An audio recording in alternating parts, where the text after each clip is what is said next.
Bonsoir, enfin bonjour pour vous, Martin Winkler. Tout d'abord, bonjour. Merci d'avoir accepté notre invitation à participer au colloque Contraception. Alors, vous ne serez pas là en chair et en os, malheureusement, mais vous serez là donc en pixels grâce à cette petite vidéo qu'on tourne ce soir. Donc aujourd'hui, on va vous poser quelques questions, des questions en santé sexuelle et reproductive qui ont été posées par notamment l'un de nos centres, qui est le centre Louise Michel à Liège, et aussi via les réseaux sociaux. Donc pour rappel, pour l'édition 2019 du colloque, donc c'est un colloque annuel qu'on organise chaque année lors de la Journée mondiale de la contraception. Et donc cette année, on a décidé de travailler les liens entre la contraception et l'IVG. Donc, ces liens, ils vont apparaître tout au long des questions qu'on va vous poser.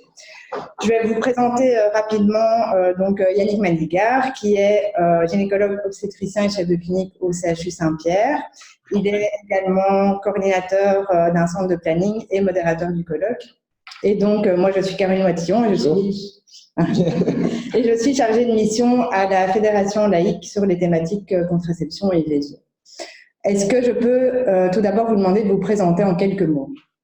Mon vrai nom est Marc Zafran. J'ai été formé comme médecin généraliste et j'ai exercé comme médecin généraliste à la campagne et à l'hôpital dans un centre de planification à l'hôpital du Mans, dans la Sarthe, en France, pendant 25 ans. Et depuis 2009, je vis à Montréal. Donc, j'exerce plus depuis une dizaine d'années. Mais, par ailleurs, j'ai écrit un certain nombre de livres sous le pseudonyme de Martin Winkler, en particulier des livres sur la contraception, des livres sur les règles. Là, je vais publier un livre dans quelques semaines sur la douleur, un autre livre au début de l'année 2020 sur la santé des femmes, sur les idées reçues sur la santé des femmes. Ça s'appelle « C'est dans la tête ». Et voilà, je suis auteur de romans. J'ai une maîtrise de bioéthique de l'Université de Montréal. J'ai été journaliste dans plein de revues. Voilà. J'ai une carrière assez riche et extrêmement enrichie par les rencontres que j'ai faites avec les patientes en général, puisque j'ai surtout vu des femmes. Alors, on va commencer par la première question qui est en fait un peu la question du thème de notre colloque. C'est que pensez-vous en fait de l'IVG comme moyen ordinaire de contrôle des naissances? Donc évidemment une question. Moi, je ne crois pas que ce soit. Enfin, il y a deux aspects possibles. Si vous regardez l'histoire de l'humanité, les femmes ont avorté de tout temps. Mais ce n'était pas le seul moyen de contrôle des naissances. Il y avait l'infanticide, il y avait l'abandon d'enfants. Si vous lisez les instincts maternels de Sarah Hardy, elle vous rappelle que pendant les 6 siècles passés, il y avait des orphelinats partout en Europe, dans le monde entier. Pourquoi? Parce qu'on abandonnait les enfants au bord des routes. Les pères de l'Église, au début de l'Église catholique, les pères de l'Église disaient surtout n'allez pas dans les maisons de prostitution de Rome parce que vous risquez de coucher avec vos enfants. Pourquoi? Parce qu'on abandonnait les enfants au bord de la route, les enfants grandissaient, il y en avait qui survivaient, puis qui se prostituaient pour survivre, etc. Donc, le fait que les gens, et les femmes en particulier, abandonnent les enfants ou, plus tard, quand elles ont su le faire, interrompent leur grossesse, c'est quelque chose qui existe de tout temps. Bon. Donc, on a deux solutions aujourd'hui. Ou bien on permet aux femmes de contrôler leur fertilité. C'est-à-dire, je ne veux pas être enceinte, je ne suis pas enceinte. Ou bien, et c'est ce qui arrive, dans un certain nombre de cas, une femme devient enceinte quand même, se retrouve enceinte quand même. Parce qu'on ne peut pas contrôler sa fertilité pendant 35 ans d'affilée. Si une femme commence à être fertile à l'âge de 15 ans et qu'elle cesse de l'être à 50 ans, ça fait 35 ans de fertilité. C'est quand même pas de la tarte de contrôler ça pendant 35 ans. Comme il n'y a pas de méthode efficace à 100%, il peut y avoir des accidents, on peut se retrouver enceinte. Pour moi, l'interruption de grossesse, ça fait partie du contrôle de la fertilité des femmes quand elles n'ont pas le moyen de faire autrement, quand il y a un incident de contraception, voilà, ou quand il n'y a pas d'autre possibilité. dans ce sens-là, c'est une méthode habituelle, mais j'ai jamais rencontré de femme, en 25 ans d'exercice, j'ai jamais rencontré de femme qui me disait « Oh, je m'en fous de prendre une contraception, si je suis enceinte, j'avorterai. » Non, personne n'a envie de faire ça. Cela étant, encore une fois, ça fait partie de la liberté. Je trouve que c'est une solution qui est souvent, comment dirais-je, qui n'est pas la solution préférée de la femme qui y a recours, enfin, qui est bien mieux que l'abandon d'enfant ou l'infanticide, sauf erreur de ma part. Et à ce titre-là, je trouve qu'on n'a pas de jugement à porter.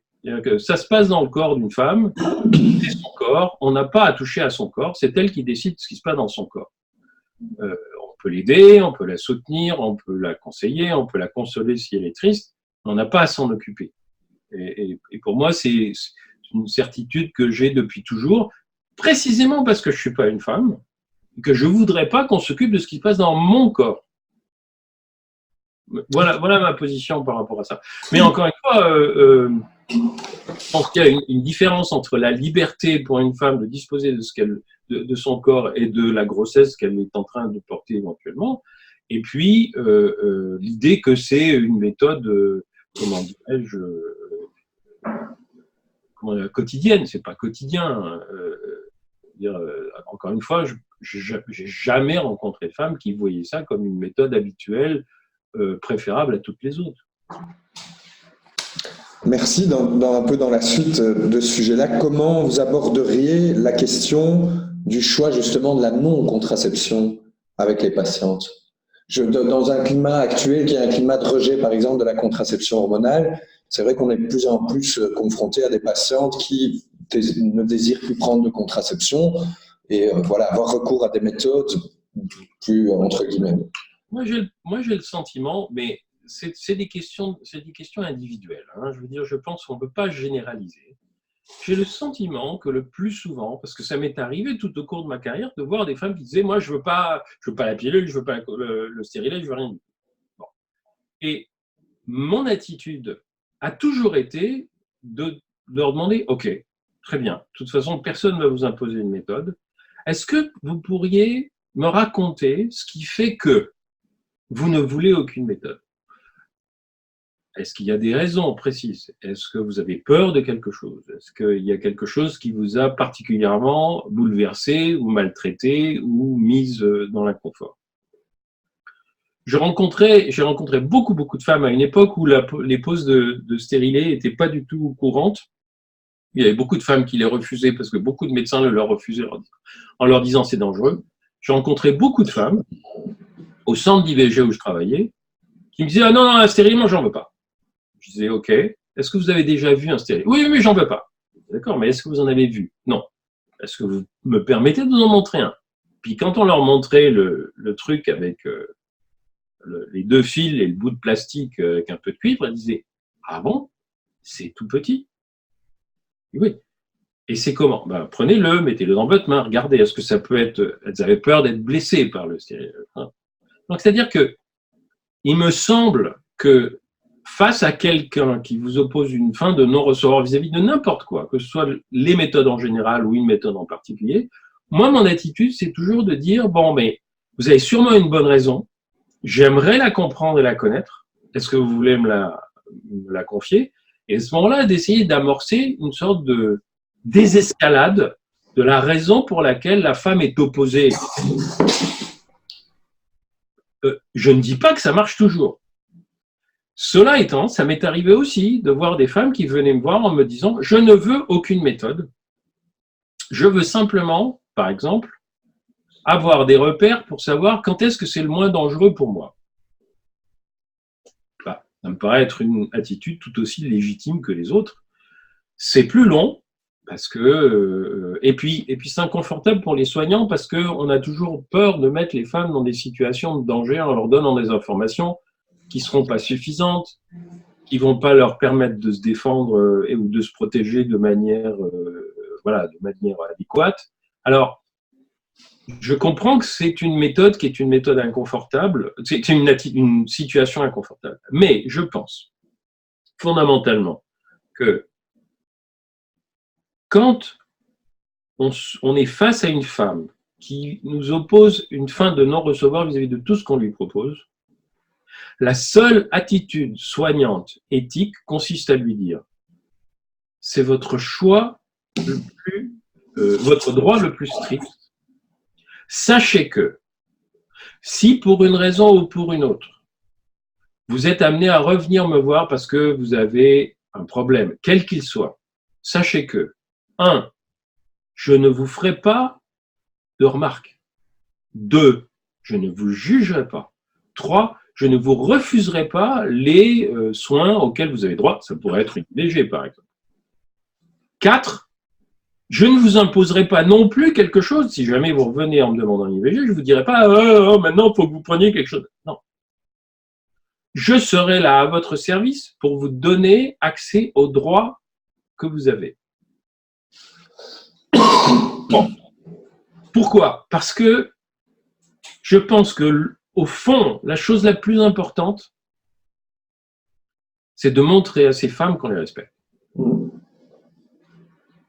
Je vous donne un exemple qui est pas de la gynécologie, mais qui est du même ordre. C'est les parents qui viennent en vous disant « je ne veux pas faire vacciner mes enfants ».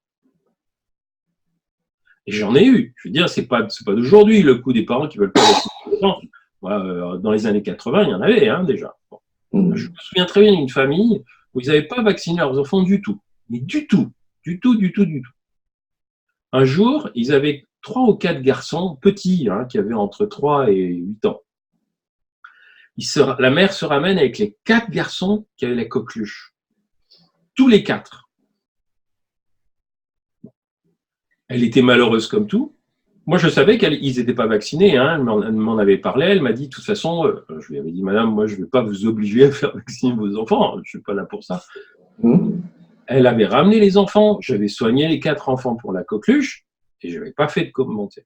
Et puis, quelques mois après, elle est revenue en disant peut-être que leur éviter la rougeole, etc. Là, on les avait vaccinés. Mais vous savez, je ne serais pas revenu vous voir si vous m'aviez fait la leçon. C'est elle qui était en difficulté que ses enfants aient la rougeole, c'était pas moi, et la coqueluche, c'était pas moi. Une femme qui refuse une contraception, si elle se retrouve en difficulté, c'est elle qui est en difficulté. Si je lui laisse entendre qu'en plus c'est de sa faute, je veux dire, je vais pas l'aider. Donc je pense que c'est une situation très inconfortable pour les soignants, mais que, in fine, c'est la confiance et le respect qu'on montre, que nous montrons aux gens, qui leur permettra le jour où ils ont vraiment un problème grave de venir nous voir. Parce qu'ils sauront qu'on ne va pas leur faire la leçon. Je rebondis un peu juste sur votre réponse, si tu permets, Caroline, par rapport à un sujet qui revient très souvent chez nous là, ces derniers temps, que je rencontre à ma consultation. C'est des demandes de jeunes femmes qui désirent avoir des ligatures tubaires. Et la motivation principale, c'est de ne pas mettre au monde des enfants dans le climat actuel par rapport à tous les risques, etc. Quelle serait votre attitude par rapport à cette demande, vous? Mais moi, ça fait 25 ans que quand une femme me dit « je veux me faire ligature électron », quel que soit son âge, je lui dis « c'est votre droit le plus strict ». Parce que il ne peut pas y avoir 2 poids, 2 mesures. Si une femme qui est enceinte à 17 ans est capable de dire « je veux garder ma grossesse », ou je veux interrompre ma grossesse, il est assez mûr pour le faire, pour dire à 15 ans je veux prendre une contraception parce que je ne veux pas être enceinte, elle est aussi tout à fait assez mûre pour dire je veux une ligature de trompe. On ne peut pas lui dire ah ben non, vous êtes assez grande pour décider ça, mais pas assez grande pour décider ça. C'est incohérent. Et c'est paternaliste. C'est-à-dire que ça consiste à dire ouais, dans certains cas, les femmes savent ce qu'elles font, et dans d'autres, elles ne savent pas. Non, je pars du principe que la personne qui vient me voir moi, professionnel, avec une demande, elle est assez grande pour me faire la demande, donc elle est assez grande pour prendre la décision. Autrement, ça veut dire que c'est moi qui dois aller dans les écoles et dire au fils qu'il faut qu'elle fasse. Donc, moi, ça me pose aucun problème. La seule chose que j'ai apprise et qui est de l'ordre du technique, c'est que quand une femme demande une ligature de trompe avant 30 ans, je la préviens toujours qu'il y a plus de risque de regret quand on le fait avant 30 ans, qu'elle le sache. Ça ne veut pas dire qu'il ne faut pas qu'elle le fasse, mais qu'elle le sache. Et 2, il y a plus d'échecs de ligature de trompe avant 30 ans que d'échecs de stérilet. Alors, Après, une fois qu'on leur a donné l'information, c'est ça un consentement éclairé. Vous leur donnez l'information et puis elles prennent leur décision après avoir été éclairées, parce que de toute façon, les risques potentiels, c'est elles qui vont les prendre, c'est pas nous. Moi, j'ai aucun problème avec ça. Je veux dire, encore une fois, si une femme est assez grande pour interrompre sa grossesse à 18 ans, elle est assez grande pour décider de se faire ligaturer les trompes. Et puis on n'en parle plus, parce qu'autrement, elle n'est pas assez grande pour voter non plus, je veux dire. Okay. Pour conduire une voiture, c'est vachement plus dangereux de conduire une voiture que de décider de se faire stériliser. J'ajouterais, je suis un peu bavard, que ici, en Amérique du Nord, au Canada, la motivation, je veux me faire vasectomiser ou ligaturer les trompes parce que je ne veux pas avoir d'enfant dans le contexte actuel, c'est un truc qu'on entend extrêmement souvent et que tout le monde respecte. Hein. Je veux dire, c'est la conscience, en particulier la conscience l'éco-conscience de la population est très grande. Ça ne choque personne. Ok, parfait. C'est important de le savoir pour nous, effectivement. Donc justement, je vais rebondir sur le Canada. Donc le Canada est souvent considéré comme précurseur dans de nombreuses thématiques du domaine de la santé. Quelles sont les différences sociétales, je vais dire, que vous pouvez mettre en évidence par rapport au contexte européen, plus particulièrement français ou belge? Quand j'ai fait ma maîtrise de bioéthique à l'Université de Montréal, j'ai appris un truc extraordinaire, c'est que il n'y a pas de loi sur l'IVG au Canada. Pourquoi? Parce que jusqu'en 1988, il y avait l'avortement était autorisé depuis un certain temps, depuis les années 70, mais il était encadré par le code criminel, c'est-à-dire que les femmes pouvaient avorter dans un certain cadre, et en particulier un cadre de délai. Et puis, il y a un pionnier de l'avortement qui s'appelle Morgan Thaler, qui est allé à la Cour suprême en disant « Limiter l'accès IVG aux femmes, c'est compromettre leur liberté et leur sécurité. » Tout simplement parce que le Canada, c'est immense. Vous êtes enceinte en haut de la baie James et qu'il vous faut 1 mois et demi pour avoir un rendez-vous ici et qu'en plus les délais sont impossibles et qu'en plus il faut vous balader en voiture au mois de décembre ou au mois de janvier, etc. Il y a un souffle pas possible. C'est discriminant, puisque ça veut dire que si vous n'avez pas d'argent, vous ne pouvez pas le faire. C'est dangereux. Bon. Donc, le code criminel a été aboli. Enfin, cet article du code criminel qui limitait l'IVG a été aboli. De sorte qu'aujourd'hui, au Canada, une femme a le droit de se faire avorter à n'importe quel délai de sa grossesse. Il n'y a pas de loi. Rien ne pénalise ni l'avortement, ni le fait qu'un médecin l'avorte. Dans les faits, 98% des femmes ont leur IVG dans les 8 à 12 semaines de grossesse. Parce que vous voulez interrompre votre grossesse, vous n'allez pas attendre d'être enceinte de 6 mois. C'est idiot. Je veux dire, bon. Et personne ne fait ça. Mais il n'y a pas eu de dérapage. C'est pas pour ça qu'il y a plus proportionnellement d'IVG au Canada qu'ailleurs. Simplement, il n'y a pas de loi. Les femmes sont libres de faire de leur corps ce qu'elles veulent. Et c'est la même chose d'ailleurs pour la ligature des trompes et la vasectomie. Vous n'avez pas besoin de demander l'autorisation de votre conjoint. La seule chose qu'on vous demande, c'est d'être majeur. Mais si vous êtes majeur, vous êtes réputé de pouvoir prendre toutes les décisions qui vous concernent. Et ça, c'est une différence fondamentale, en tout cas avec la France, mais je pense que avec d'autres pays d'Europe, c'est la même chose, où on a des législations qui sont beaucoup plus paternalistes. C'est-à-dire que le texte constitutionnel fondateur du Canada, c'est ce qu'on appelle la Charte des droits et des libertés. Et la Charte des droits et libertés commence en disant « tous les Canadiens sont réputés égaux », indépendamment de leur sexe, leur ethnie, leur machin. La Constitution française, elle commence par « l'État décide que ceci, cela, et on accorde telle et telle liberté aux citoyens ». Alors qu'ici, c'est la liberté individuelle qui est le premier élément de la Constitution. Ça change tout. Ça change tout parce qu'aucune loi ne peut restreindre la liberté individuelle. Elle l'encadre, elle la protège, mais elle ne peut pas la restreindre. Et ça, ça explique aussi, si vous voulez, ça va avec la mentalité anglo-saxonne, c'est-à-dire que les pays européens qui ont été très influencés par le catholicisme, avec cette idée qu'il y a des dogmes, hein, des règles morales écrites par l'Église et par Dieu, auxquelles on ne peut pas déroger.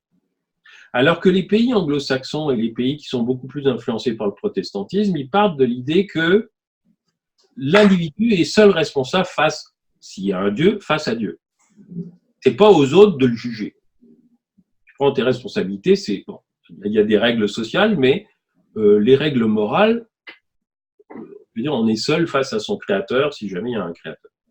Et du coup, la liberté individuelle est considérée comme beaucoup plus importante. Et le respect de la liberté individuelle est considéré comme beaucoup plus important. C'est pour ça qu'il y a eu des mouvements, en particulier les mouvements féministes, ils ont commencé beaucoup plus facilement dans les pays anglo-saxons. Alors, le choix de la pratique d'une IVG peut être un choix de couple, mais quelle est la place réelle de l'homme dans une telle décision en l'absence de consensus? C'est très simple. Ça se passe dans le corps de la femme. L'homme, certes, il a pu contribuer à la grossesse, mais ça ne se passe pas dans son corps.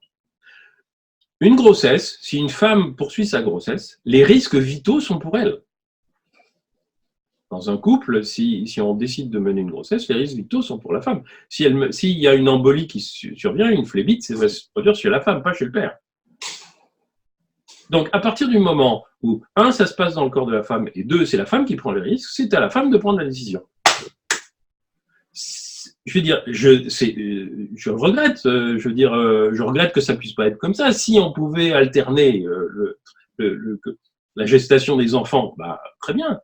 Mais là, en l'occurrence, je vois pas comment régler le problème autrement qu'en disant, ben, ce qui se passe dans mon corps m'appartient. Autrement, ça veut dire, si on considère que l'homme, qui est le père génétique de cet enfant, a un droit sur cet enfant, ça veut dire que la femme est son esclave. Ça veut dire qu'elle est assujettie à une volonté qui est une volonté extérieure à elle, au nom de quelque chose qu'elle porte pour lui. Ah non, c'est juste pas possible. C'est désagréable pour les hommes, je le comprends, je le conçois, je veux dire... mais il n'y a pas moyen, sur le plan moral, il n'y a pas moyen de voir les choses autrement. Autrement, encore une fois, on considère que les femmes sont les esclaves des hommes dont elles sont enceintes. Je ne suis pas sûr qu'on soit d'accord avec ce truc-là. Heureusement. Et en matière de contraception, la place des hommes La place des hommes, elle est pour le moment limitée aux méthodes qui sont disponibles aux hommes. Moi, je pense...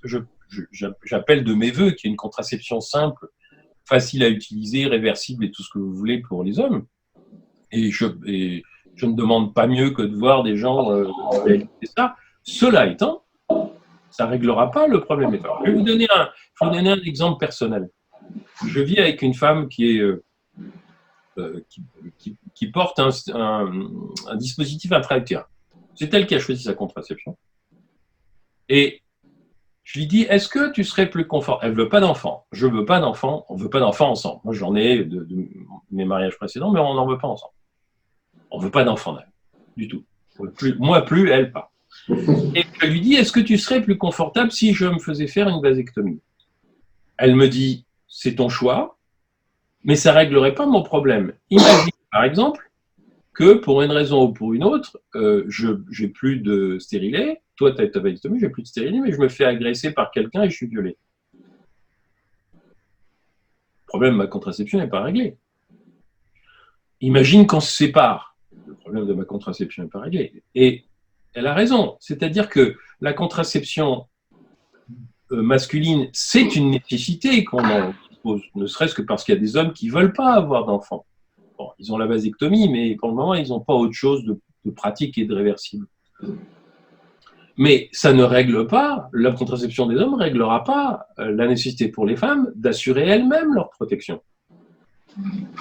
Et je suis très heureux qu'on vive dans un monde dans lequel il y a beaucoup plus de méthodes de contraception pour les femmes que pour les hommes. Imaginez que ce soit le contraire. Imaginez que les femmes dépendent des hommes pour assurer leur contraception. Ça ne marcherait pas bien. Voilà. Donc, Donc, encore une fois, je pense qu'il faut que ce soit développé. Je n'y avait pas de discussion là-dessus. Mais ça réglera individuellement pour une femme, même si pour un couple, ça peut régler le problème, mais individuellement pour une femme, encore une fois, qui va être fertile pendant 35 ans, si elle ne décide pas de se faire ligaturer les 30, si elle est fertile pendant 35 ans, elle peut avoir plusieurs partenaires, plusieurs vies.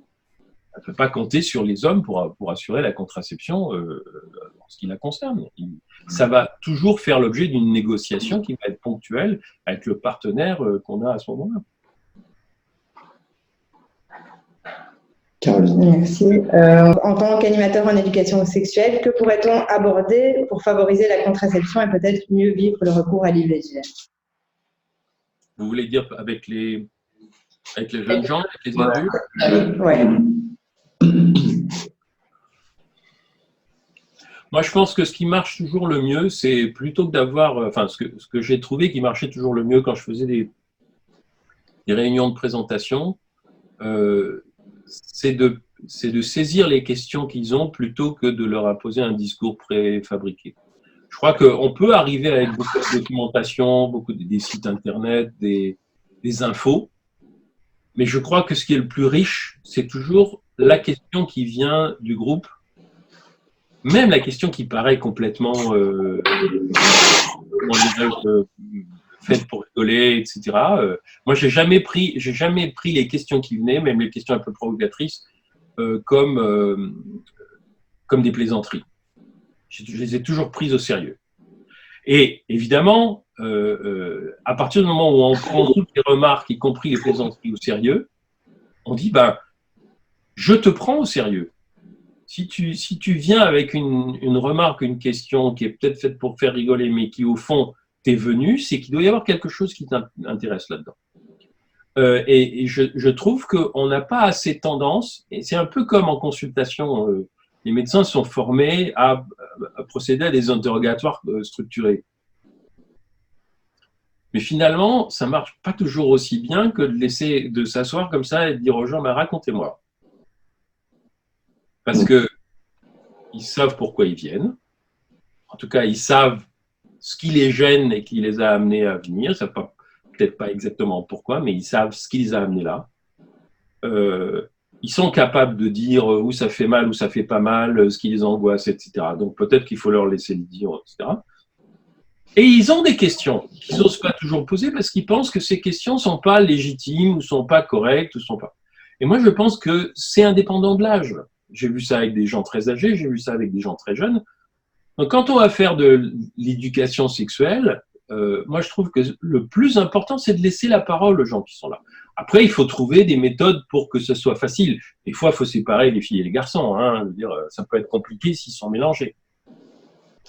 Et si on laisse les questions venir, okay. et après, on leur donne la documentation, parce qu'encore une fois, c'est pas une réunion d'information sexuelle qui va faire l'information.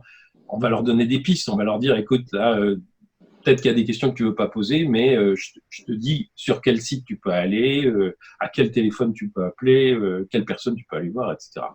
Là, ils vont saisir les perches.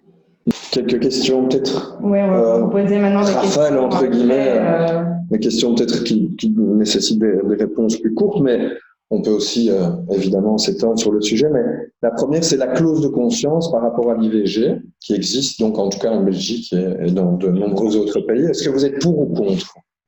Moi, je suis contre. Je veux dire, si vous considérez que vous devez avoir une clause de conscience, ça veut dire que dans votre esprit, il y a des femmes qui ont des droits et d'autres qui n'en ont pas. Ou plutôt, que tous les droits ne sont pas ouverts aux femmes. Et que c'est vous qui décidez quels sont les droits qui sont... Non. Moi, je pense que très raisonnablement, c'est compliqué avec les gynécologues ou les obstétriciens qui sont déjà en place, mais je pense qu'on devrait dire, monsieur, vous décidez de faire de la gynécologie obstétrique, c'est pas vous qui allez décider des besoins des femmes, c'est les femmes qui vont décider de leurs besoins. Donc, vous devez être prêt à répondre positivement à une demande d'IVG, à une demande de ligature de trompe, parce qu'on a le problème aussi en France, hein, la ligature de trompe, il y a le nombre de femmes qui se voient opposer une fin de non-recevoir à tous les âges, qu'elles aient 5 ou 6 ou 12 enfants, peu importe. Non. Ça, c'est inadmissible. D'accord. Donc, je pense que ça, c'est quelque chose qui devrait être fait dès qu'on forme des gens en leur disant « c'est pas à vous de décider. Vous avez le droit de leur dire, vous avez le droit de décider de ne pas faire le geste parce que ça vous pose des problèmes. » Et ça me paraît tout à fait acceptable parce qu'il y a plein de spécialistes qui ne font pas tous les gestes. Tous les cardiologues ne font pas de la chirurgie interventionnelle, tous les neurologues ou les neurochirurgiens ne font pas tel type d'intervention. En revanche, vous avez l'obligation d'aiguiller la femme vers la personne qui le fera. Vous ne pouvez pas faire obstacle. Vous ne pouvez pas porter de jugement, vous ne pouvez pas faire obstacle. Si vous ne voulez pas le faire, bon, on ne va pas vous obliger à le faire, parce que si on vous oblige à le faire, vous le ferez mal. Donc vous avez obligation de donner à la femme les moyens qu'elle puisse accéder à cette IVG. Et dans ce sens-là, à ce moment-là, la clause de conscience, elle n'a plus aucun sens. Puisque, comment vous dire, on peut très bien, quand on est spécialisé, refuser de faire un geste parce qu'on ne sait pas le faire bien. C'est logique. On se spécialise dans certains gestes et pas dans d'autres. Mais on ne peut pas refuser aux gens l'accès à un geste. On ne peut pas leur dire « je ne suis pas d'accord moralement ». Ce n'est pas vos oignons. Et c'est ça qu'il faut désamorcer. Il faut dire bah, « vous ne voulez pas faire d'IVG, très bien, faites pas d'IVG. Mais ne faites jamais obstacle aux femmes qui en ont besoin. » Et assurez-vous dans votre clinique où vous ne faites pas d'IVG que vous n'interdirez pas, parce que je vois ça aussi dans les services, on voit ça dans les CHU en France, hein, le patron qui est opposé à l'IVG empêche les médecins qui sont là d'en faire. Et ça, il n'a pas le droit. Qu'il le fasse pas, c'est pas un problème, mais qu'il emmerde le monde et qu'il fasse de l'obstruction. Donc, vous voyez, il faut sortir de cette idée de le jugement moral du médecin devrait avoir une importance. Non, il a une importance pour lui, mais il ne doit pas l'imposer aux autres personnes. Donc c'est ça, donc la clause de conscience, oui, mais aussi l'interdiction du délit, enfin de créer un délit d'entrave. Donc c'est effectivement ce que la nouvelle loi belge a mis sur pied. Ils ont maintenu la clause de conscience, mais ils ont effectivement obligé les médecins à diriger les femmes vers des lieux. Exactement, c'est ça le problème. C'est pas que vous vouliez pas faire un geste. Bah bon. Moi, je pense, moi, c'est ce que je disais. Je veux dire, il ne faut pas obliger les médecins qui ne veulent pas les faire à les faire. Ils les feront mal. Ils vont faire mal aux femmes. Ils vont les culpabiliser et tout. Alors non. Ok. Et donc la double clause de conscience en France, c'est un non-sens encore plus. Et ça, mais ça procède encore une fois de l'idée que un médecin est une personne qui a une moralité supérieure aux autres. De toute façon, chez nous, la clause de conscience institutionnelle est très fréquente aussi. Hein. Donc, il y a aussi effectivement beaucoup d'hôpitaux où on dit on ne fait pas d'IVG sans respecter le choix de chaque médecin qui travaille. Alors, en consultation, est-ce qu'il faut aborder la question de l'IVG lorsqu'on aborde celle de la contraception? Bah, est-ce qu'il faut je ne sais pas s'il faut. Moi, j'avais une attitude qui consistait à dire est-ce qu'il y a des sujets sur lesquels vous auriez des questions à me poser? Puis je lançais. Alors, je veux dire, bon, il y a une chose que je n'avais pas appris à demander, que je ferais si j'exerçais maintenant, c'est, je pense que c'est beaucoup plus important que la question de l'IVG, parce que je pense que les femmes elles peuvent poser cette question-là. C'est aborder cette question-là, c'est est-ce que vous avez subi des violences sexuelles? Et ça, je n'ai pas appris à faire ça quand j'étais en exercice. Je ne savais pas faire ça. J'y pensais, mais je ne savais pas poser la question directement. J'avais l'impression que c'était violent en soi. Je regrette de ne pas avoir posé cette question, parce que je sais qu'il y a des femmes qui m'ont parlé des violences qu'elles ont subies. Peut-être qu'elles en auraient parlé plus tôt si j'avais posé la question. Je sais qu'il y en a qui n'en ont pas parlé, peut-être qu'elles en auraient parlé. La question d'IVG, je crois que je pense qu'il faut montrer, il faut dire, ça je l'ai fait d'emblée, mais je bossais dans un centre d'interruption de grossesse. Hein, quand une femme disait « je ne sais pas ce que je vais faire si je suis enceinte », je répondais tout simplement « madame, la loi vous autorise à interrompre votre grossesse si vous voulez, je connais le service, j'y travaille, si vous avez besoin d'informations, vous les donnerez ». Je pense qu'on peut le faire de façon, comment dirais-je, non. Quand j'étais étudiant, je suis allé chez un médecin généraliste, stage, Et un jour, une dame rentre, et puis elle dit dans le langage du département, elle me dit je viens parce que j'ai pas vu depuis 2 mois. Alors, et puis ça veut dire j'ai pas vu mes règles. Bon. Et le médecin lui répond du tac au tac, bon, est-ce que vous le gardez? Alors qu'elle était très contente d'être enceinte, cette femme. Elle voulait vérifier qu'elle était enceinte. Il n'y a pas du tout l'intérêt. Mais lui, il était angoissé à l'idée qu'une femme interrompe. Donc, je crois qu'il ne faut pas non plus faire ça. Il ne faut pas non plus sauter aux conclusions. Chaque femme qui rentre en disant je crois que je suis enceinte, elle n'a pas forcément envie d'interrompre sa grossesse. Et on n'a pas à lui demander qu'est-ce que vous voulez faire. On peut lui dire comment vous sentez-vous. Et à ce moment-là, elle va vous dire comment elle se sent. Et là, vous saurez tout de suite si elle peut garder sa grossesse ou pas. Mais je pense qu'il ne faut pas non plus sauter sur les gens s'il n'y a pas lieu de le faire. Alors, et puis ça dépend aussi si on connaît les gens ou si on ne les connaît pas. Si c'est une patiente qu'on connaît, on va savoir tout de suite, quoi. Oui, comment aborder la culpabilité des femmes par rapport aux échecs de contraception? Ça, c'est une question qui venait aussi d'un de nos centres de planning. Alors, ça, moi, j'ai jamais vu... c'est pareil, voilà, j'ai 2 types d'expériences. J'ai vu une fois, à plusieurs reprises, mais je me souviens surtout de la première, une femme qui était enceinte pour la 3e fois sans l'avoir voulu, et qui me disait, j'ai été enceinte sous pilule une première fois, je l'ai dit à mon médecin et j'ai dit que je ne l'avais pas oublié. Il ne m'a pas cru, il m'a represcrit la même pilule, j'ai été enceinte une 2e fois, il ne m'a pas cru, il me l'a represcrite une 3e fois, je n'ai pas oublié ma pilule. Inutile de vous dire, quand elle est sortie du centre d'IVG, elle avait un stérilet cette fois. Et un certain nombre d'expériences comme celle-là m'ont amené à conclure qu'il y a 2 cas de figure. Ou bien la femme a oublié sa contraception et elle s'en veut. Et elle va vous le dire, elle va vous dire, je m'en veux, j'ai oublié ma contraception, j'ai oublié ma pilule, ou j'en ai pas eu. Ou bien elle a fait tout ce qu'il fallait, et là, elle est en colère, mais elle s'en veut pas. Elle dit, je ne comprends pas parce que j'ai tout bien fait. Et c'est 2 cas différents. Le cas de la culpabilité, moi, je pense que c'est assez simple, c'est de dire, vous êtes un être humain, vous n'êtes pas un robot, vous avez le droit de vous tromper. Des fois, vous dites prends à droite alors que vous voulez dire prends à gauche.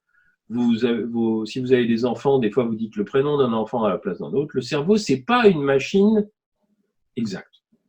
On a le droit de se tromper. Et encore une fois, vous êtes fertile pendant 35 ans.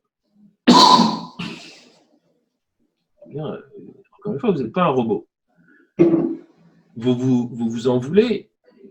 Bon, oui, on s'en veut d'avoir pas fait ce qu'il fallait, mais les accidents, ça arrive à tout le monde. Vous êtes une personne comme les autres. Des femmes qui ont eu des accidents, moi j'en ai vu des flopés.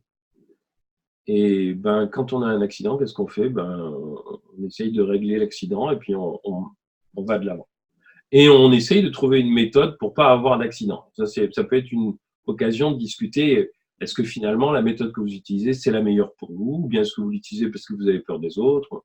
Moi, je crois que c'est aussi un bon moyen de dire, transformons ce truc qui est extrêmement pénible, extrêmement désagréable, en quelque chose de positif, pour une raison ou pour une autre. Vous allez faire un choix ou prendre une décision que vous n'aviez pas prise avant, et vous allez vous trouver mieux. Il y a l'autre cas de figure qui est la colère. Et la colère, là, c'est différent parce que très souvent, la colère, elle va à d'autres que soi. C'est-à-dire, on ne leur a pas donné l'information. Oublier le premier comprimé de la plaquette de pilule, c'est plus dangereux qu'oublier un comprimé en milieu de plaquette. Parce qu'on augmente la semaine sans hormones, et là, on favorise une ovulation. Alors que oublier le 14e comprimé, bon, il ne va rien se passer. Mais on ne leur a pas donné l'information. On ne leur a pas dit que une pilule très faiblement dosée quand on a 18 ans, ça marche moins bien qu'une pilule très faiblement dosée quand on en a 35. On leur a pas dit que moi, c'est la première expérience que j'ai eue, c'est une femme, ça arrive beaucoup moins, mais enfin, ça peut arriver encore. C'est une femme qui a été enceinte parce que elle avait une tuberculose et on lui a donné de la rifampicine sans lui dire que ça inactivait. Mais j'ai vu plein de femmes qui prenaient des traitements antiépileptiques à qui on ne disait pas que ça inactivait leur pilule. Et elles se retrouvaient enceintes avec un antiépileptique. En plus, tératogène pour vous voyez le souk. Bon. Donc la colère, c'est autre chose. C'est-à-dire que la colère, elle est justifiée parce que très souvent, elle est due au fait que ces femmes, elles ont fait tout ce qu'on leur a dit, mais on leur a pas dit tout ce qui était disponible. On leur a pas donné tous les outils. On les a mises en difficulté. Et ça, moi, je pense que cette colère, il faut la respecter. Parce que si on leur dit, il n'y a rien de pire que de dire oui, mais votre médecin. Non, non, non. Les femmes sont en droit d'être en colère quand on leur a pas donné les moyens. C'est elles qui payent les pots cassés. C'est pas le professionnel qui a oublié de leur demander ah bah oui, tiens, je vous change votre antiépileptique, mais est-ce que vous prenez la pilule? Ça devrait être une question systématique. Et ben, c'est toujours pas systématique chez les neurologues français. Merci beaucoup pour votre réponse. Est-ce que vous voulez ajouter quelque chose? Un mot de la fin ou... Juste vous souhaiter un très bon colloque, un très beau congrès, puis vous remercier de m'avoir invité à vous parler comme ça. Mon adresse courriel n'est pas, pas secrète, hein, vous pouvez la donner. S'il y a des gens qui ont envie de me poser des questions, je ferai de mon mieux pour y répondre. Je mets toujours un peu de temps à répondre parce que c'est pas toujours facile, mais je refuse jamais de répondre à quelqu'un qui me pose une question, qu'elle soit très technique ou qu'elle soit au contraire plus générale. Merci beaucoup. Un grand merci pour votre participation très précieuse. J'espère à bientôt. Moi aussi, et j'espère venir vous voir un petit peu. Avec plaisir. Merci beaucoup. Au revoir. Au revoir. Bonne soirée.